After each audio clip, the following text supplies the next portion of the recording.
Hi there, just wanted to do a quick review of the Holga DIgital I received a couple of days ago, and just to maybe dispel some of the information that's going around on the internet about if the product works and some of the issues that people have been having.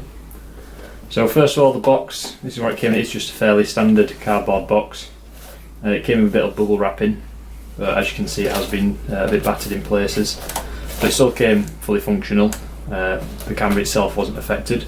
Comes with a little manual that you can maybe have seen there, but it's not very informative. It's quite intuitive as the camera anyway. So here's the product itself, the Holga DIgital.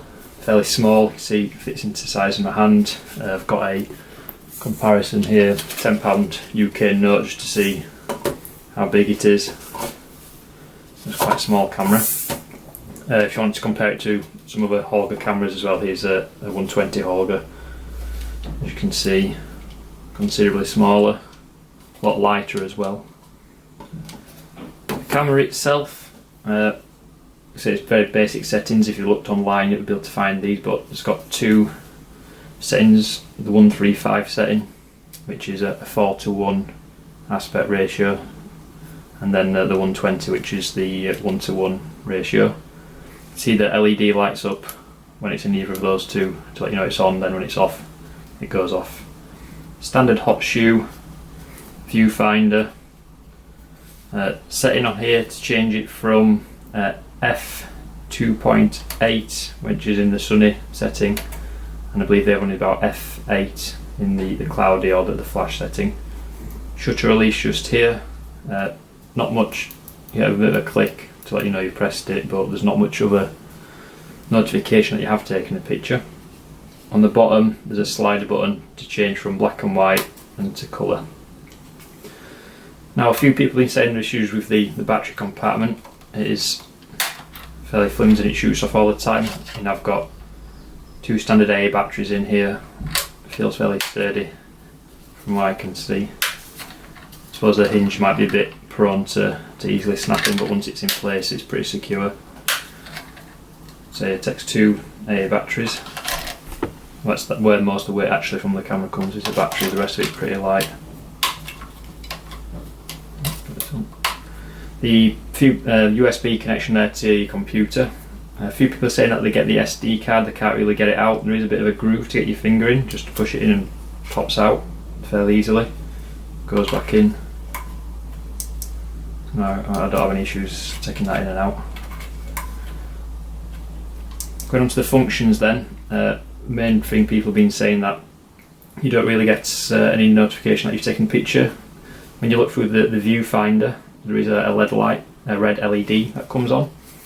You might be able to see it just here as well, just with my finger. So when you take the picture, LED flashes to let you know you're taking it. If you hold it down for longer for bulb seconds, I believe it stays on, as you can see there. It goes off. Other people were saying as well issues with the flash. I've not had a chance to test it out on many different flashes, but I've got a standard old school Olympus flash here. Just touch this, tighten it up, and it start charging. This takes two AA batteries as well. So I've got on the 135 setting on the flash, colour setting underneath. It's charged up, so I'll try a test.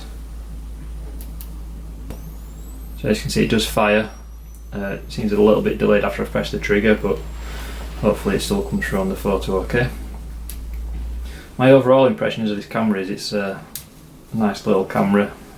I backed it under the Kickstarter project, and some people are saying that you can now get this online retail already, which I've not seen myself, but I suppose it depends on what they're going for. It's really light, quite discreet I suppose.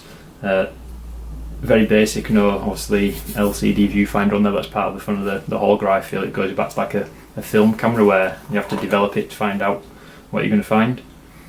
I like it as one of the main reasons is I quite also like the Olympus Medium 2, or the Stylus Epic I think it's called in some places. As though this is a film camera though, but again it's quite light, portable, open it up, shoot away, not many settings to play with.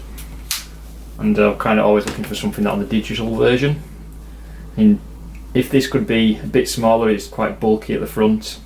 If it had a slightly better quality lens, but that's part of the Holga, you know, you go for those funky shots that you get through them. And also, if a bit more responsiveness from taking the picture, seems to be quite a bit of shutter lag. You have to make sure you hold it still even after you've taken the photo, just for a second or two, just to make sure you're not going to get that complete blurriness. But overall, I'm quite pleased with it. I'm sorry for maybe the quality of this video. It's one of the first ones I've done. If you've got any comments, please leave them in the section below. If you've got any questions, ask me and I'll try and respond to them. Thanks for your time.